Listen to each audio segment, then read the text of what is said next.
We have a firm belief that teaching expertise primarily sits within classrooms and within schools.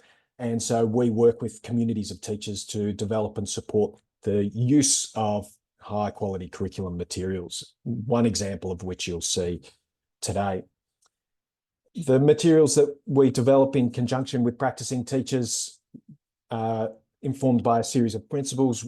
We're committed to informing and or applying evidence-informed best practice.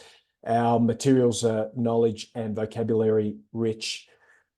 We sequence ideas and materials over time so that they are coherent, and all of our curriculum materials are flexible for your use. Everything that we make is editable for your particular context. They're accessible for students with a range of learning challenges, and they also acknowledge the significant diversity that sits within both our school and student populations. We've been lucky enough to work with a range of different organisations. We've worked with the Australian Education Research Organisation on a number of different projects, including the foundational 280 lessons that we created back at the start of 2022. We've worked with Catholic Education Diocese in numerous states. We've worked with the New South Wales Department of Education. We've been generously supported by the Susan McKinnon Foundation, the Fogarty Foundation, and the Eureka Benevolent Foundation. We've taken on some of the resources from the Grammar Project with the support of the Fogarty Foundation. We've got a fantastic partnership with Teach Well as one of our professional learning partners. And then the Reading Reconsidered team, the Teach Like a Champion team, whose input has been so invaluable in this particular project, has been one of our partners as well. So we've been lucky enough to work with, share our experience with, and learn from a range of different organisations around the country so far in our 2.5 years worth of existence. And as I said before, as part of our purpose, really what we're trying to do is share our expertise. And here we have some of the OG Ochre crew who started with us just during the Christmas holidays of 2022. You may have seen their faces on some of the instructional materials that we've produced, and we're really proud of the effort that they've put into creating materials as part of our projects, but also to the additional almost 400 teachers that we've worked with so far over the time that Ochre Education has been in existence. And over that time, we've produced over 7,500 resources. It's just over 2,000 lessons worth of resources that are made available to teachers to use. We have 60,000 registered teachers who've downloaded resources so far.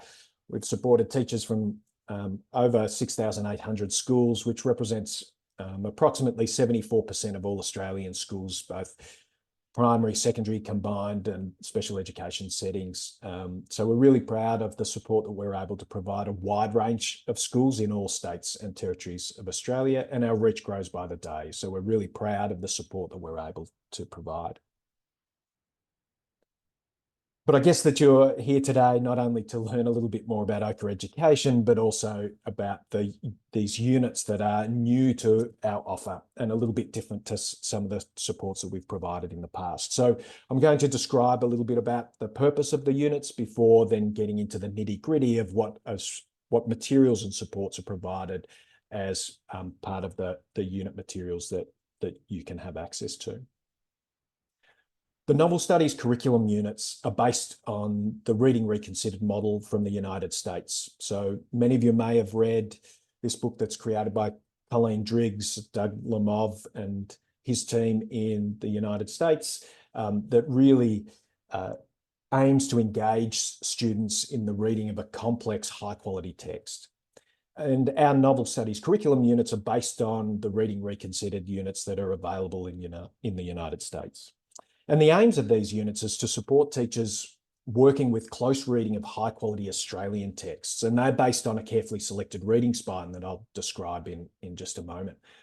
And really what we're trying to do is support really ambitious teaching that's aligned to the Australian curriculum, as well as the New South Wales syllabus and the Victorian curriculum version 2.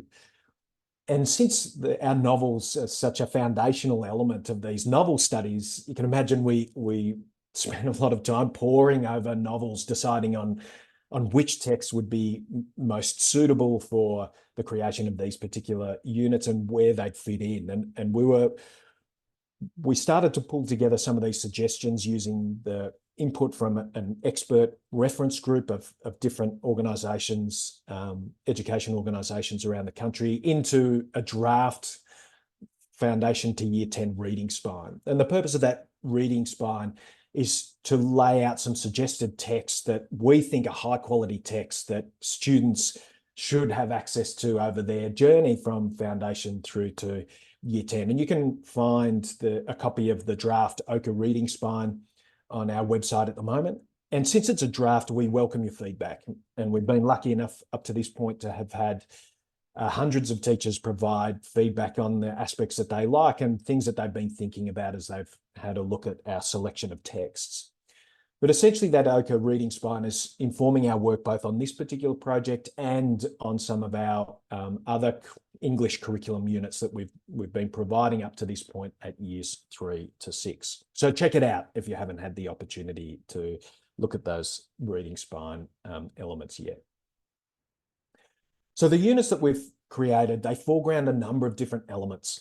First of all, the reading of more complex texts. So this is a real opportunity for students to engage in texts that are quite complex. They've got complex themes or ideas. They might have some of the 5 reading plagues that you can read about in Reading Reconsidered. It's an opportunity for a group of students and a teacher to work together to unpick these really valuable texts.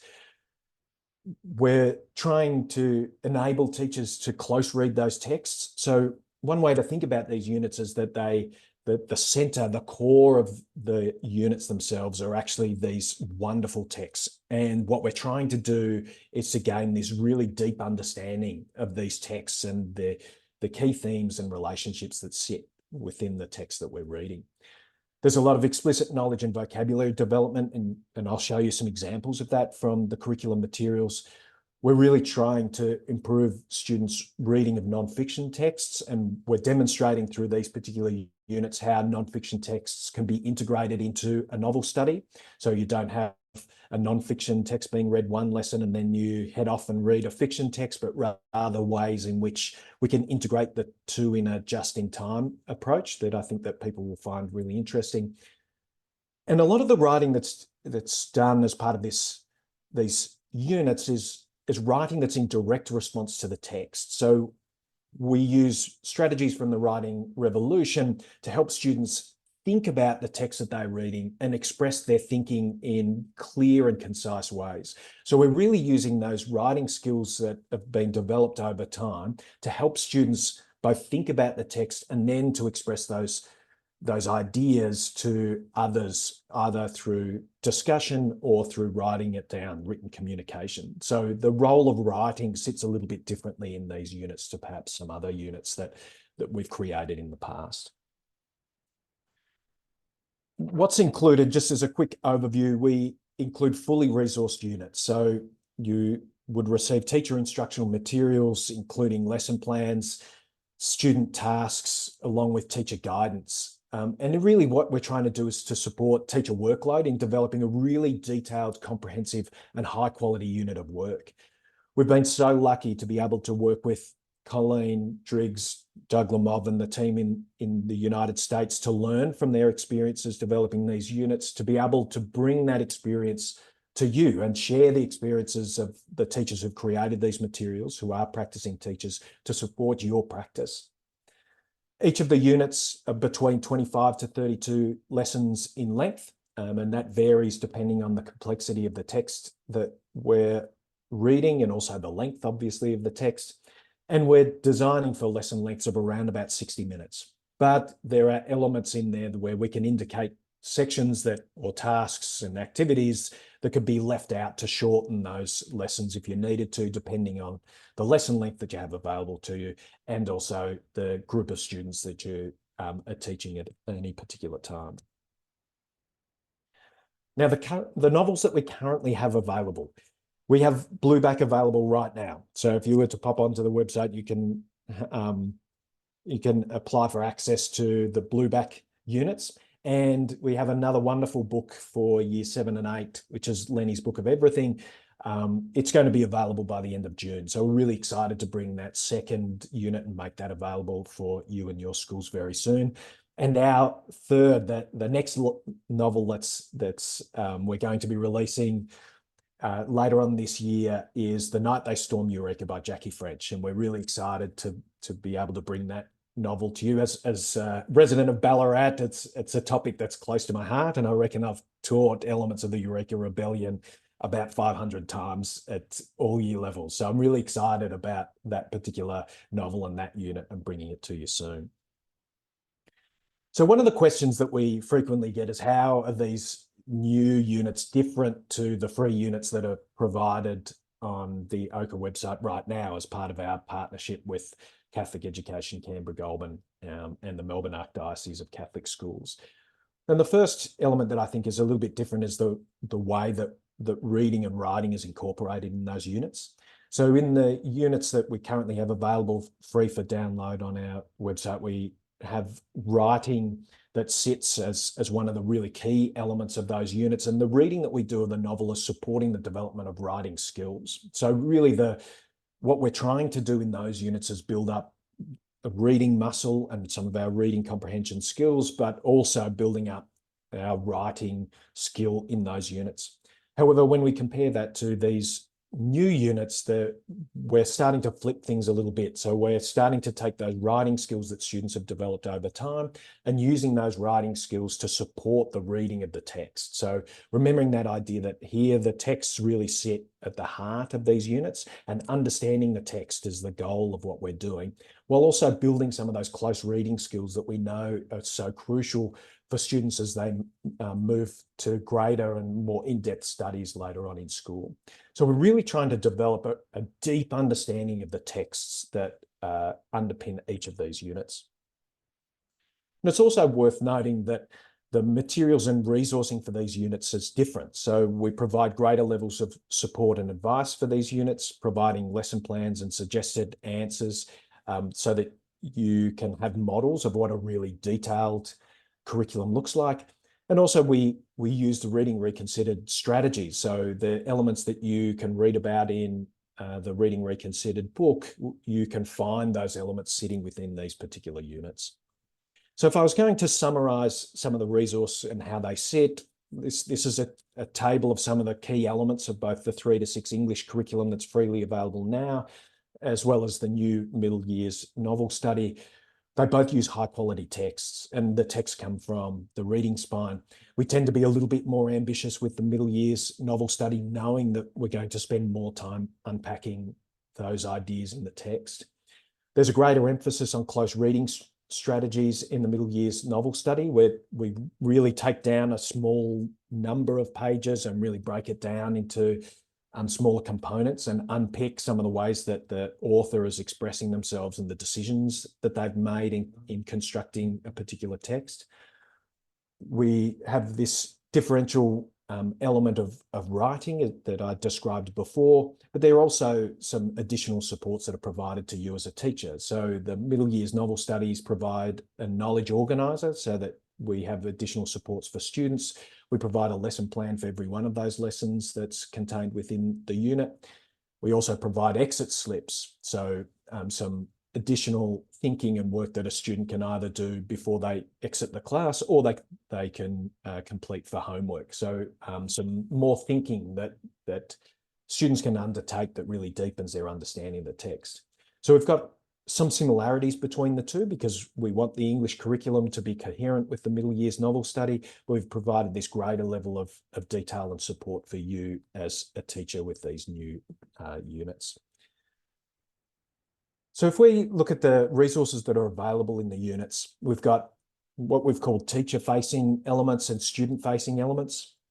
For the teacher-facing elements, we have a unit plan that contains a bit of an overview of the unit, helps you to orient yourself to the purposes of the unit. It's alignment with the Australian curriculum, the New South Wales syllabus, and the Victorian curriculum.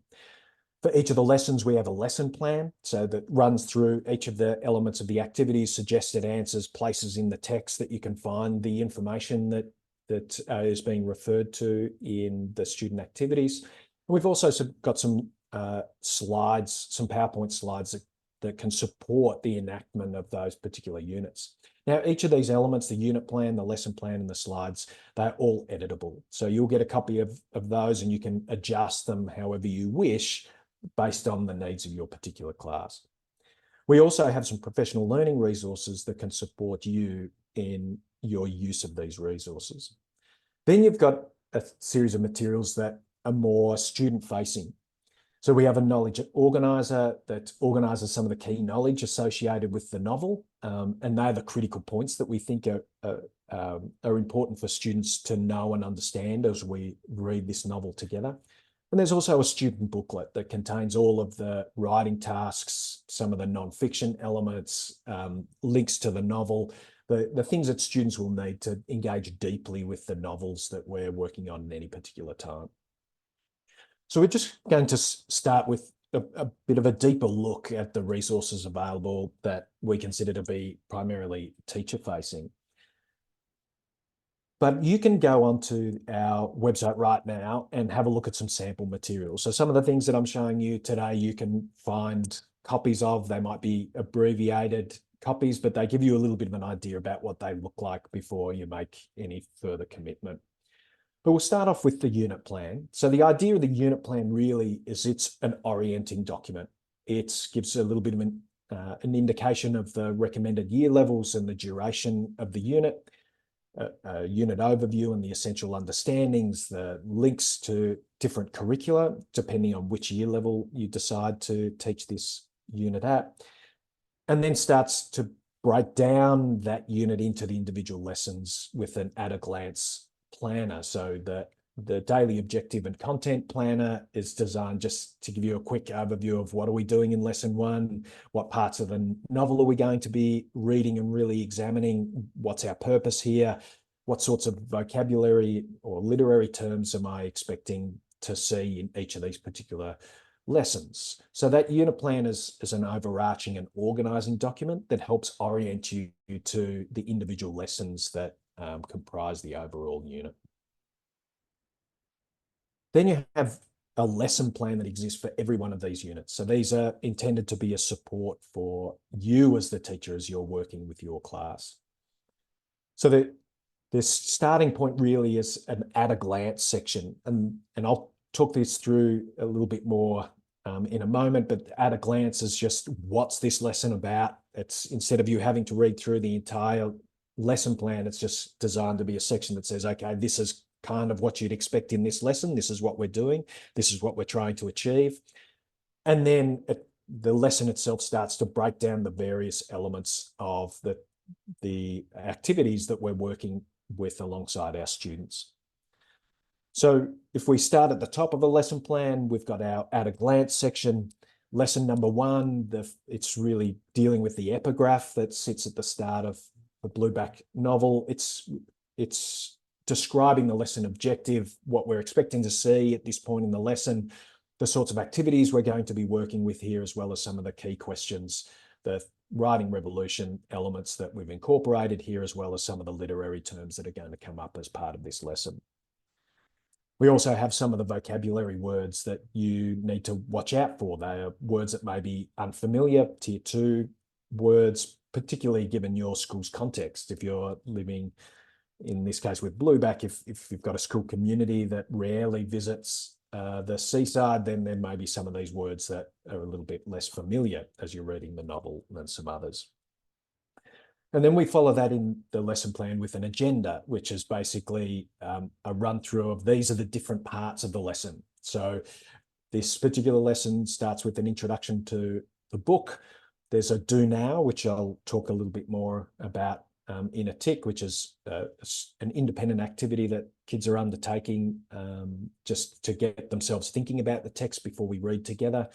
We've got some explicit vocabulary and active practice. We've then got a series of instructional cycles that often involve some read alouds, as well as some independent reading and some activities and tasks that we're working through as a class to understand more deeply some of the elements of the text that we're really trying to bring out. And then the last part is our exit ticket. So it's a summarizing activity that helps collate all of that thinking together, and that can be set either at the end of the lesson or for homework. So that each of our lessons start with a do now, some form of an activity that students can engage with straight away. In the lesson plan, you'll have a copy of the questions that are being asked of the students, as well as some ideas that might come out. So there might be some tips, some suggested answers, some things that you may pay attention to, things that would be important to draw out in a discussion that you have with your students. We then have the explicit vocabulary instruction. So the words that we're going to be working with in this particular case, obscure and unhumanize, some hints and tips as to how you might approach the teaching of those words and some of the activities that are associated with it.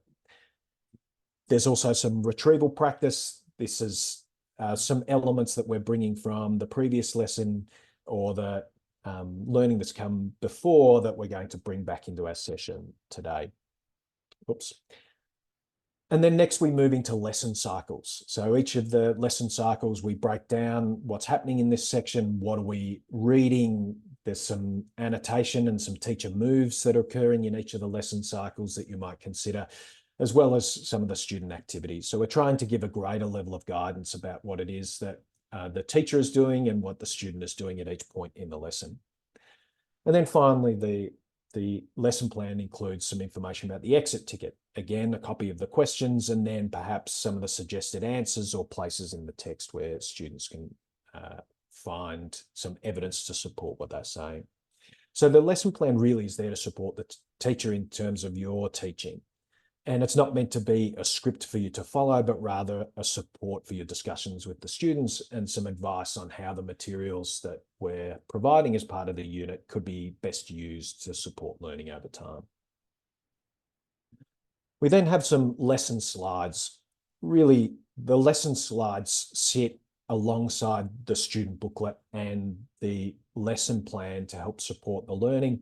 They contain a lot of the visuals that sit inside the student booklet, just so that you have a ready reference point for you and the class as to what activities you're working on at any particular time. And so you can center yourself in the lesson. You don't have to use the slides. We know that of the almost 70 schools that are using the Blueback unit at the moment, there are a significant number who don't use the slides at all, but they're there for you and your class if you need it.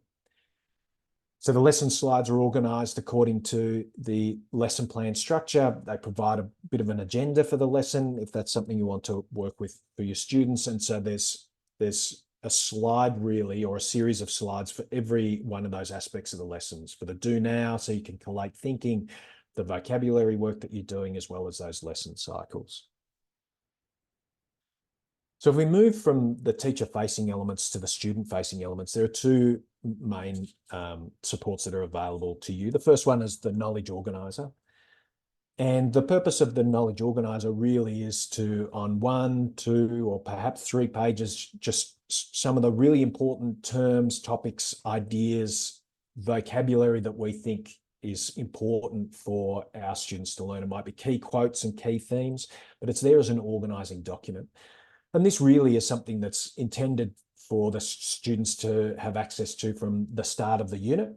And it's something that is referred back to all the time. So it's really a working document where students will annotate as they go, underline, and make links between the knowledge organizer and the text itself. The second element that sits as part of the student resources is the student booklet. The student booklet provides all of the learning activities for each of the lessons. So it sets out the lesson objective, the do nows, the vocabulary work, as well as the writing that they're undertaking as part of their work with the novel, and the non-fiction text that we're providing to support building of background knowledge. So each of the lessons begins with a lesson objective. We've provided space for name and date that you can edit out if you wish, but it's there if you're not providing as a student booklet, but rather as individual lessons. We then have our do now. So in this particular case, it's reading a text about epigraphs and then starting to summarize using a sentence stem. So you can see that we're using some of our writing skills to build an understanding about text that we're reading. And the Do Now at the start of that student packet is really designed to be independent work that a student can start as soon as they walk into the classroom. The booklet also contains some of our explicit vocabulary instruction, as well as some active practice with those vocab words. So for each of those vocabulary words that we're explicitly teaching, we ask the students to work with that word a little bit. So it might be thinking about that word in a different situation, explaining it in context, maybe giving a little bit of an explanation. So we're writing all the time, and through that writing, we're thinking all the time about the things that we're reading, about the vocabulary that we're learning, and the background knowledge that we're building. The student booklet also contains the elements that are important for the lesson cycles. So here it's cycle one's the epigraph. It's got some of the instructions about the activity. What are we doing now? So we can refer back to that as a teacher. Here in cycle one, we're doing some reading and then we're annotating. So we're starting to build some skills of writing margin notes, marginalia, to support the things that we're reading. And here we've got some non-fiction supports. So we've just got a definition of a harbour along with a picture, definition of our coral with a picture to support some key understandings that are required to be able to get the most out of that epigraph. And then we've got some writing. So stopping and jotting, noting down things that you're thinking about as you're reading through parts of the novel. And then, of course, our exit ticket. So the summary activities that really bring this thinking together. So the student booklet contains these student activities for every one of the lessons that we've plotted out for a particular unit, between 25 and 32 lessons. And they're designed really to either be collated together as a single booklet that students will use over the course of the unit, or perhaps given out individually, and that's all editable so that you can make the adjustments that you need to. We also have a series of professional learning supports. So we know that the use of a new resource and new material often requires us as teachers to do things a little bit differently, and that's particularly true for these Reading Reconsidered inspired units, that there are some elements of the teaching and the learning that may be different to our practice in the past. So we're aiming to provide a series of professional learning supports. At the moment, available for you, we've got some videos and on-demand support for an introduction to the novel for both Blueback and soon Lenny's Book of Everything.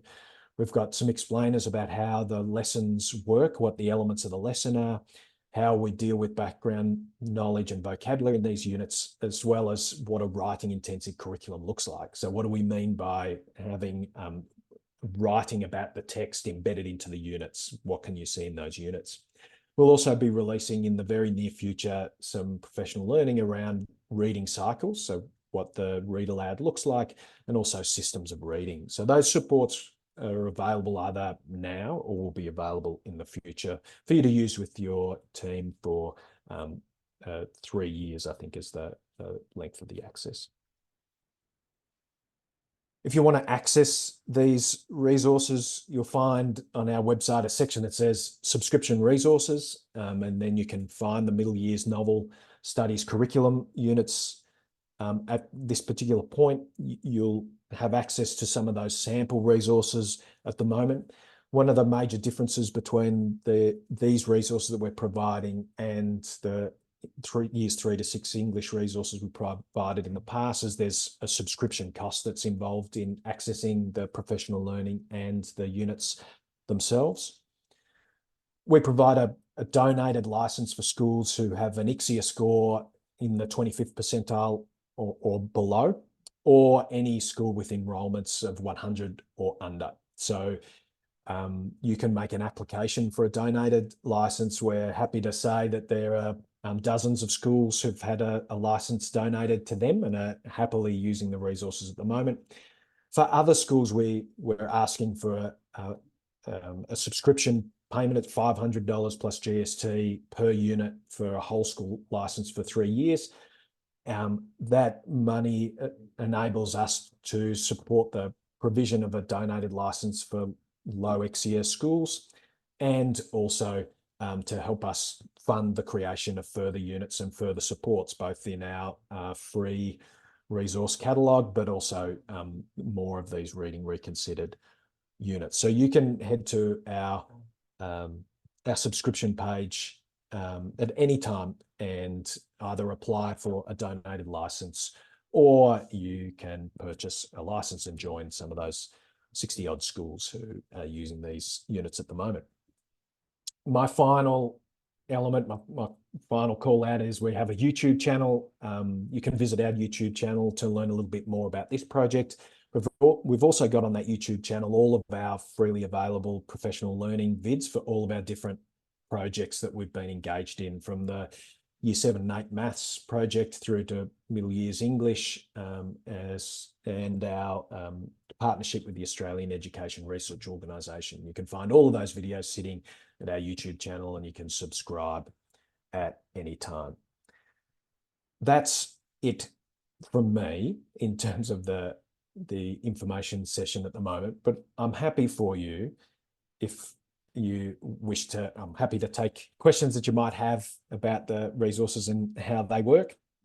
Next steps for you, we'll make a copy of this recording available on both the YouTube channel and on our website. So if there's something, an element that you want to double check, go back and have a look at, then please feel free to do so.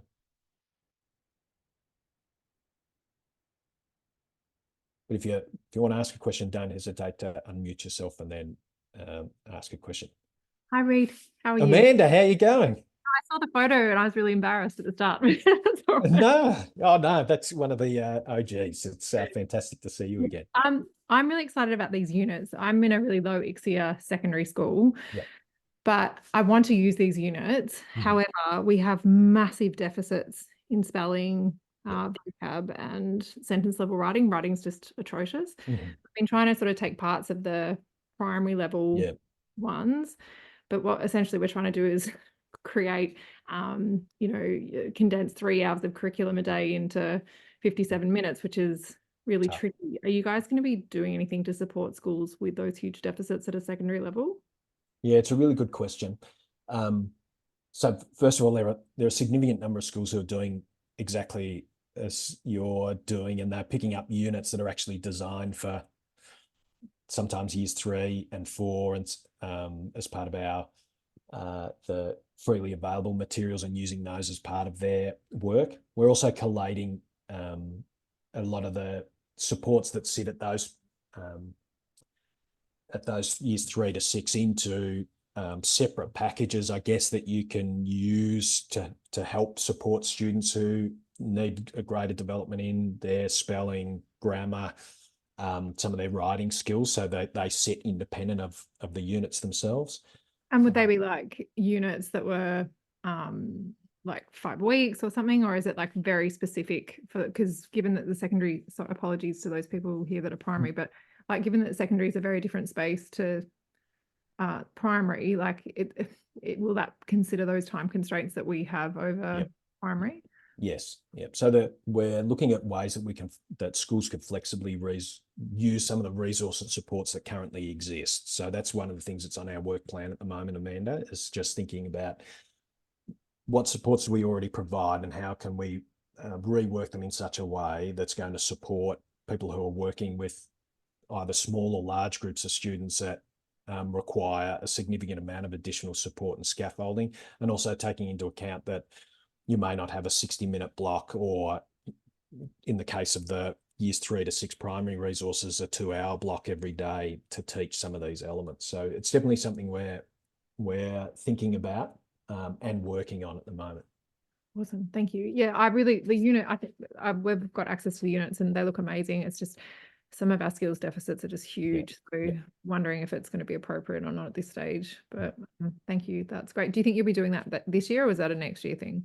Oh, no, we're definitely thinking about it at the moment, Amanda, just ways that we can repackage, and because it's one of the things we're asked about a fair bit, is how does this look in the both the tier 2 and tier 3 intervention space, but also with whole classes of students that need a significant amount of support to bring them up to what we'd see as being a reasonable achievement standard. Awesome. Thank you. No worries.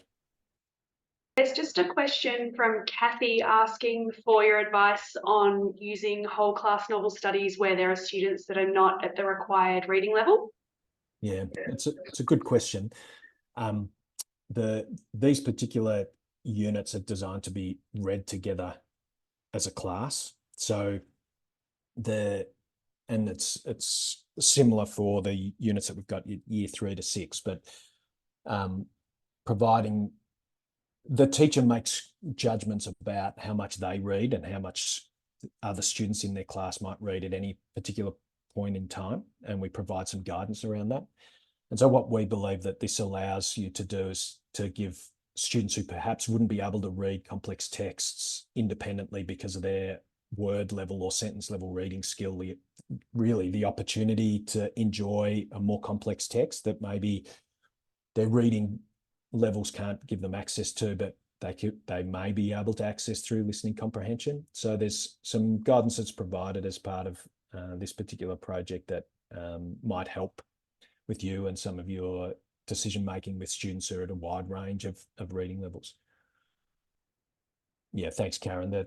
Sometimes the audio books, we've also had some students who've been reading it at home with parents. So the texts that are complex, they almost have a couple of read-throughs that they've read through the chapter the night before or the pages the night before with a supportive adult or carer, and that's given them a lot of confidence about being able to engage with the discussion and the text. They've been able to think about it.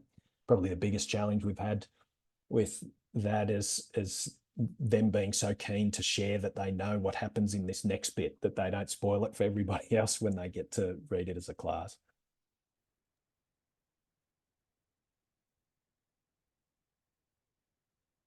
Oh, Reid, I'm so sorry. I had a question about daily review. With this unit, I know that there's like a review component, but is there like a part that sits alongside that?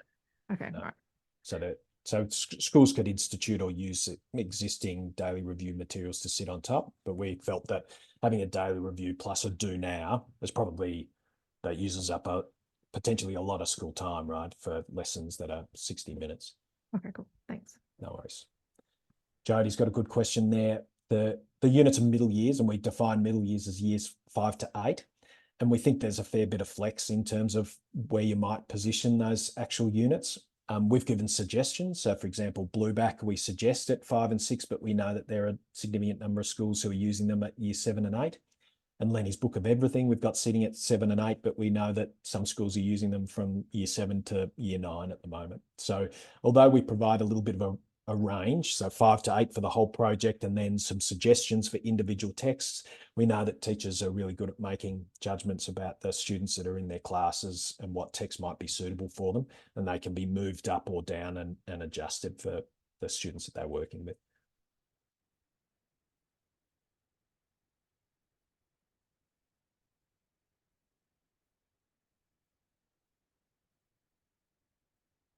What else have you got for me, folks? Be like Amanda and ask it live. Well, last call on some questions here. If not, please, if you get off this call and you think, oh, geez, I should have asked that as you drive home or in the shower or wherever you do your best thinking, please don't hesitate to contact us at contact@OCA or subscriptions@OCA, and we'll answer any questions that you've got. Chances are it'll be Lucy on the other end of the discussion, so she'll be really happy to discuss all things Reading Reconsidered with you. So please don't hesitate to contact us. We're really keen to chat about things. And if you're using the materials at the moment and you want to feedback on it, that would be fantastic too.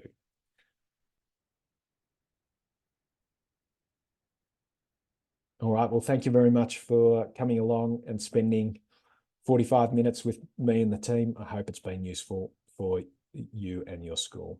Thank you so much. See you.